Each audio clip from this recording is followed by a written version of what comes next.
एक वस्तु को 14 से 2/7% के लाभ पर बेचा गया थी। वस्तु का क्रय मूल्य इसके क्रय मूल्य से 51 रुपए अधिक हो और लाभ प्रतिशत समान रखने के लिए विक्रय मूल्य में 10% की वृद्धि की, तो मूल विक्रय मूल्य बताना है क्या। ये फंस गए गुरु। अब की बार देखना जरा क्या है, विक्रय मूल्य पूछ रहा है इसमें। कोई बात नहीं, मेरी बात सुनना ध्यान से, मेरी बात सुनना। आप ये कह रहे हो ना कि लाभ समान है, लाभ प्रतिशत को समान रखा है, तो अगर आप एसपी में 10% की वृद्धि कर रहे हो, इसका मतलब है आपने सीपी में भी 10% की वृद्धि की, और वो 10% कितने के बराबर है गुरु, दिख नहीं रहा, 51 रुपए के। तो मैं ये कह रहा हूं अगर ये 51 रुपए के बराबर है तो सीपी 100% की वैल्यू कितनी होगी, 510। सवाल में लेकिन क्या पूछ रहा है, उसका मूल विक्रय मूल्य पूछ रहा है, मूल विक्रय मूल्य। कुछ तो गड़बड़ है सवाल में इसमें भी। अगर सीपी पूछता तो 510 आ जाता, 510 या तो शायद 16 से 2/3% होता तो भी बात बन जाती।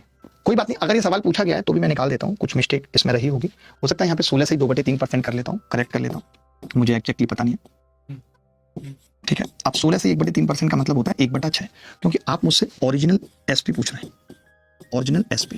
तो मैं ये कह रहा था ओरिजिनल एसपी कैसे निकलेगी, तो आपको मालूम है कि अगर लाभ 1/6 का है यानी वो ओरिजिनल एसपी 6 से 7 है, यानी ये 6 की वैल्यू है, तो 1 की कितनी होगी, 6 8 48, 6 8 48, 6 5 30, 85। तो वो 85 इसमें जुड़ जाएगी, 1 की वैल्यू 7 की निकलने के लिए क्या होगा, 510 में ये 85 जुड़ जाएगी, तो कितना आ जाएगा, 595।